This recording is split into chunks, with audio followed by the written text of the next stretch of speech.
Perkenalkan, nama saya Zelfana Filarinisa dan di sini saya akan menjelaskan mengenai yang pertama yaitu akuisisi data. Untuk akuisisi data sendiri, kami menggunakan protokol I2C untuk komunikasi dari accelerometer ke STM32. Untuk pengaturannya, itu kita menggunakan connectivity-nya dari I2C3 dan di sini ada di pin nomor A8 sebagai SCL dan C9 sebagai SDA-nya dan itu terhubung di STM32 dengan accelerometernya juga. Untuk frekuensi samplingnya kita menggunakan frekuensi 100 Hz dan itu saya set di timer.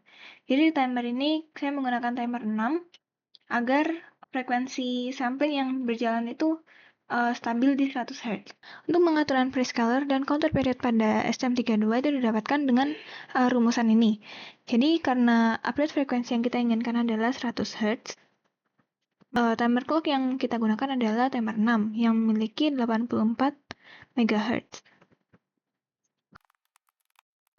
Dari sini berarti prescaler dan counter period harus bisa menghasilkan penyebut yang apabila membagi 84 MHz akan menghasilkan 100 Hz.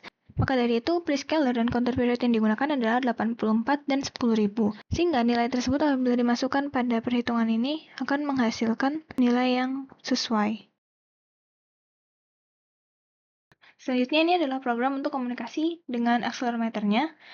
Di sini terdapat register dari accelero Y dan ini saya define ada di header filenya.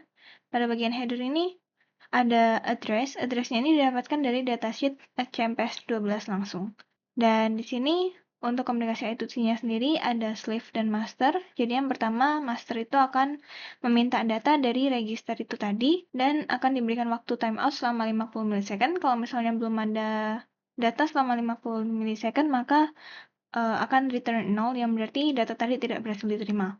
Kemudian setelah master memberikan perintah, master akan menerima lagi dari accelerometer dengan data yang akan dikirimkan itu dengan timeout sebesar 50 milisecond. Di sini data yang didapat itu berupa integer 16 dengan data yang ke-0 di shift 8 ke kiri dengan data yang pertama. Data yang didapatkan berdasarkan datasheet itu dibilang kalau datanya itu berupa data high dan data low.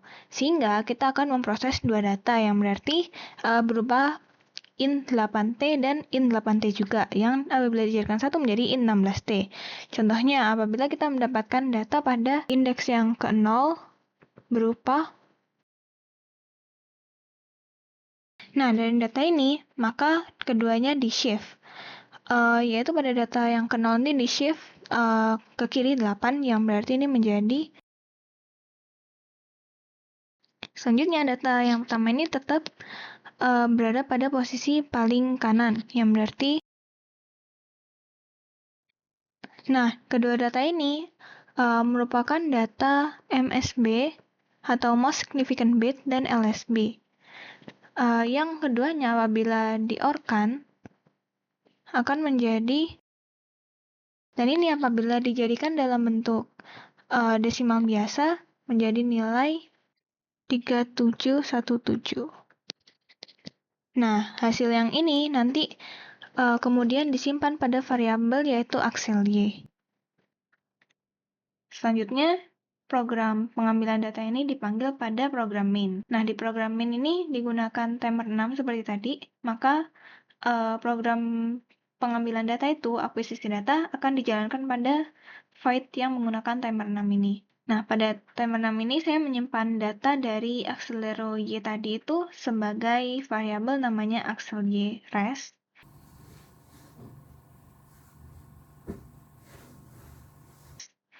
Dan juga di sini akan dijalankan langsung untuk filter moving average dan filter VIR. Assalamualaikum warahmatullahi wabarakatuh. Perkenalkan, saya Felita Rizky Randa dengan NRP 5022231032. Pada kesempatan ini, saya akan menjelaskan mengenai filter VIR atau Finite Impulse Response untuk low pass filter. Filter FIR adalah filter digital yang memiliki respon impuls hingga panjang terbatas. Artinya, responsnya akan menjadi nol setelah sejumlah sampel tertentu.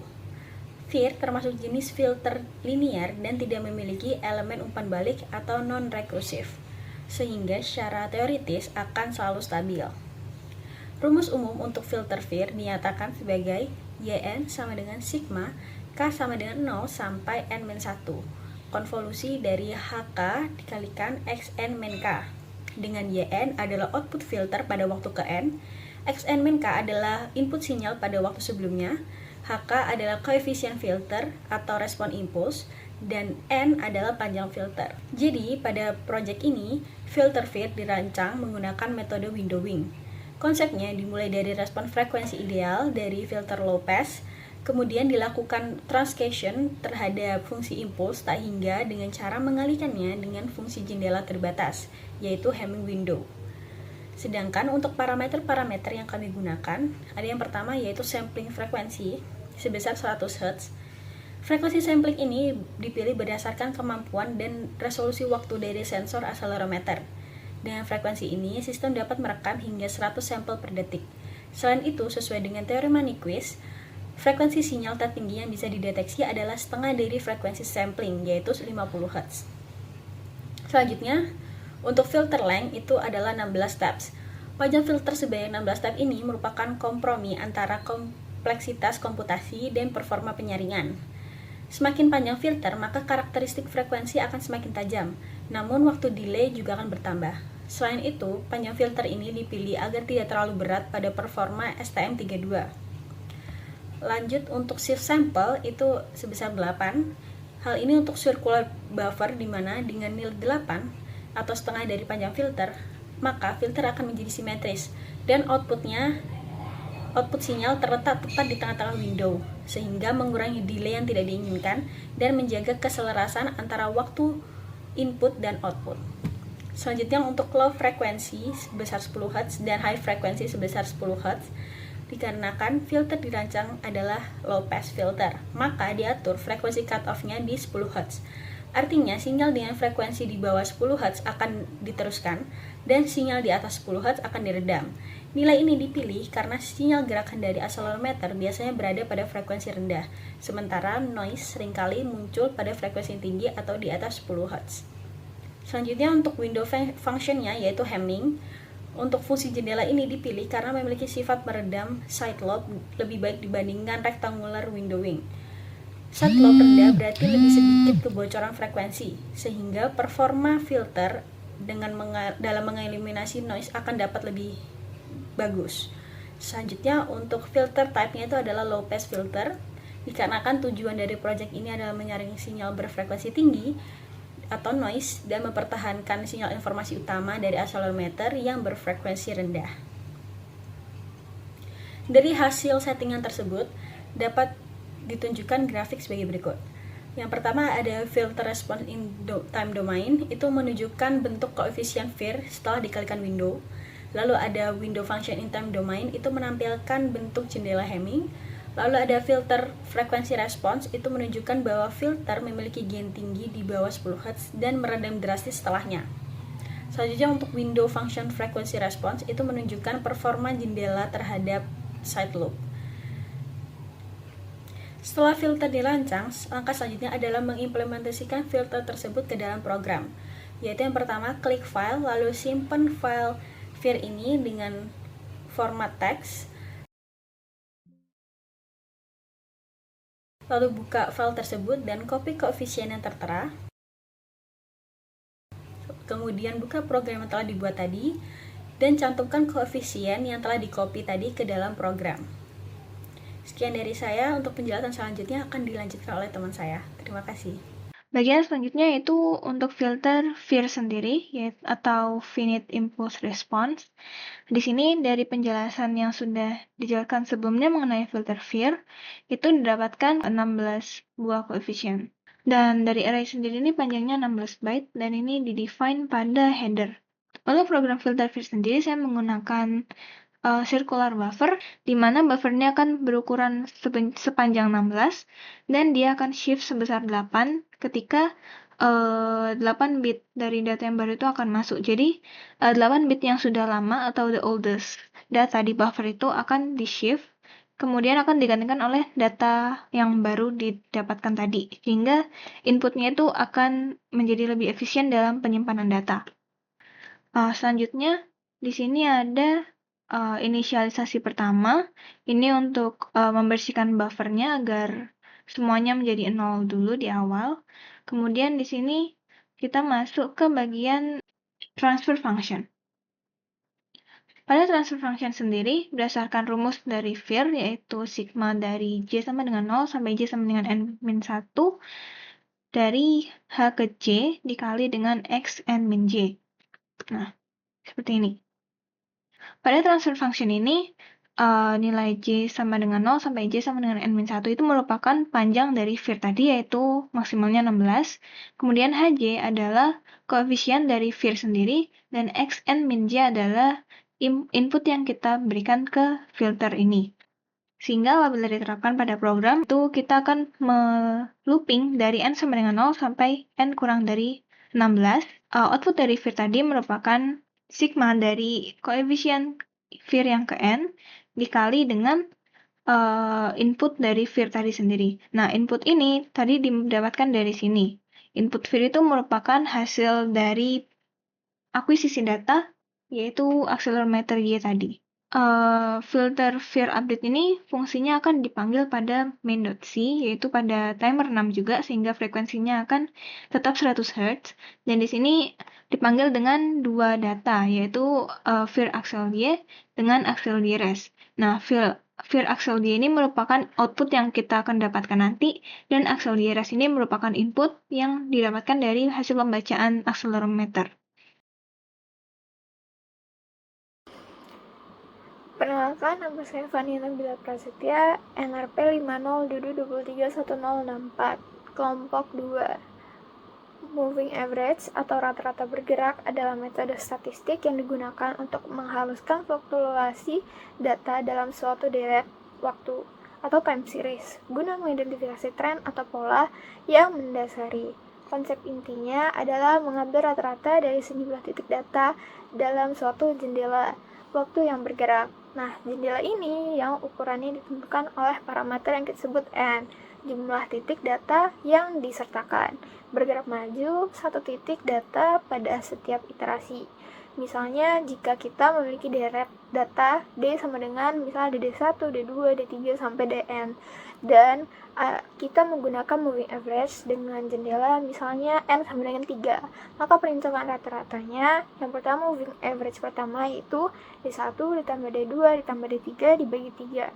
Kemudian moving average yang kedua yaitu D2 ditambah D3 ditambah D4 dibagi 3. Tujuan dari penggunaan moving average pada percobaan kami adalah mendapatkan data kecepatan sudut yang stabil dan akurat, bebas dari noise acak atau getaran kecil yang bisa mengganggu performa.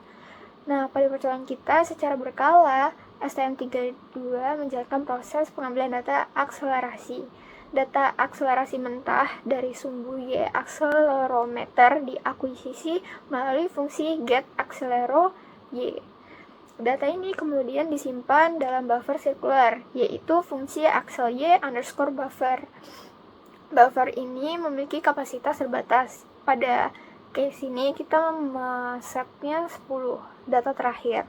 Setiap pembacaan akselerasi yang baru masuk akan menggantikan data terlama di dalam buffer, sehingga buffer selalu berisi 10 pembacaan akselerasi paling aktual. Sebuah indeks, Axel underscore index, mengelola posisi penyimpanan data baru secara melingkar. Sementara sebuah perhitungan fungsi Axel underscore count memverifikasi jumlah data valid yang terkumpul. Nah, ketika STM32 menunjukkan nilai akselerasi yang telah dihaluskan, misalnya untuk perhitungan posisi atau kecepatan, fungsi khusus getAccelero Y underscore MA dipanggil. Fungsi ini tidak mengembalikan data accelerometer mentah. Sebaliknya, ia memanggil fungsi helper atau MOV underscore average. Nah, terus fungsi MOV underscore average ini menjumlahkan seluruh data akselerasi yang ada di dalam Axel Y underscore buffer, hingga 10 data atau kurang jika buffer belum penuh. Setelah mendapatkan total penjumlahan, nilai tersebut dibagi dengan jumlah data yang dijumlahkan. Hasil pembagian ini merupakan nilai akselerasi yang telah dihaluskan atau dirata-ratakan. Sebelumnya perkenalkan, saya Jilan Nabilah dengan NRP 50222311112. Di sini saya akan menjelaskan perbedaan analisis dari hasil filter FIR dengan moving average. Dari data sensor akselerometer kami yang terhubung ke STM32 dengan menampilkan grafik melalui serial monitor.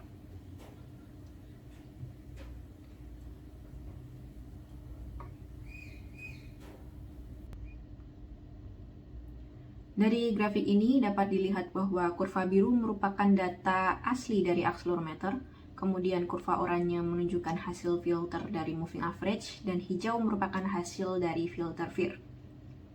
Untuk melihat lebih dekat, di sini dapat terlihat bahwa kedua filter mengalami delay sesuai dengan pengaturan masing-masing filter.